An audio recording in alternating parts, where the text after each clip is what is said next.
지난 7월 피격으로 사망한 아베 신조 전 총리의 장례식을 앞두고 고인에 대한 평가가 한창인 가운데 일본의 저명한 철학자가 일본의 쇠락을 국민들이 체감하지 못하게 된 것을 아베 정권의 최대 폐단이라고 지적했다는데요. 이러한 철학자의 발언에 많은 일본인들도 동조하면서 큰 논란이 되고 있다고 하죠. 느닷없이 일본에서 아베 정권에 대한 비판이 왜 나오는지 한번 알아보겠습니다. 잠깐, 구독은 하셨나요? 구독하시면 올해 한 해도 좋은 일이 가득하실 거예요. 일본을 대표하는 지식인으로 꼽히는 사상가 우치다 다스로는 일간지 니칸 겐다의 한 주장을 기고했다는데요. 지난 10년간 경제력과 보도의 자유, 젠더 격차 지수 등 일본은 선진국 가운데 최하위에 고착화돼 있다. 국력이 쇠락하고 있음에도 불구하고 언론 자유가 낮아 이것이 제대로 보도되지 않고 있다며 개탄했다고 하죠. 그는 일본이 쇠퇴하는 것을 국민들에게 감추고 있는 현실을 아베 시대가 남긴 최악의 유산이라고 단언했다 합니다. 이러한 자국의 현실을 비판하는 것은 쉬운 일이 아님에도 불구하고 우치다 다스루는 신랄하게 비판을 한 것이죠. 글로벌 경제력에 대해서도 1995년에는 전 세계 국내 총생산, 총합에서 일본이 차지하는 비중이 17.6%였지만 지금은 5.6%에 불과하고 1989년 글로벌 시가총액 상위 50대 기업 중 일본 기업은 32개였지만 지금은 한 개뿐이라며 경제력에서 일본의 몰락은 너무도 뚜렷하다고 비판했죠. 그러나 일본 언론은 자국의 몰락을 현실과는 다른 내용을 보도하면서 국민들의 눈을 가리고 있다고 합니다. 우치다는 많은 일본인들이 일본은 여전히 세계적 강대국이라는 망상에 안주하고 있다며 지적했다고 하죠. 하지만 일본 경제의 위기는 지난 22일 일본 중앙은행이 엔화를 사는 외환시장 개입을 통해서도 알 수 있는데요.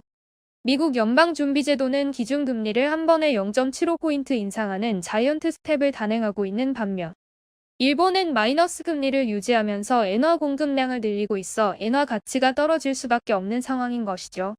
일본이 엔화를 사는 시장 개입에 나선 것은 1998년 6월 17일 이후 약 24년 3개월 만에 처음인데요.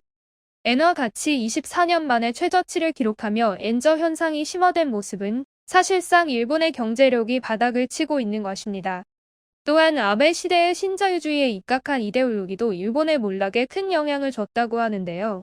생산성 높은 분야에 자원을 집중하고 생산성 낮은 국민들은 빈곤과 권리 박탈을 당연하게 여기고 선택과 집중의 원리를 강조하는 사람들이 법안을 만들고 언론의 논조를 이끈 결과가 일본의 몰락의 원인이라고 하죠. 이러한 대표적인 예로서 아베 전 총리는 재임 중 6차례의 선거에 출마해서 당선된 것을 들 수가 있습니다.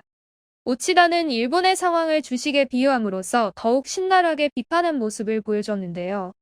한 국가에게 국제사회 지위는 주식회사로 치면 주가에 해당하는 것이라고 전제하고 국력이 경제력, 지정학적 존재감, 위기관리 능력, 문화적 영향력 등으로 표시되는 점에서 일본의 주가는 계속 하락세에 놓여 있다 비유했죠. 이러한 일본 몰락의 정점을 찍은 것이 아베 정권이 코로나 대응에 실패한 것이라고 합니다. 감염 억제 방법이 없는 와중 어떻게 하면 감염 대책이 성공한 것처럼 비치게 할 수 있을까를 더 우선시했기 때문인 것이죠.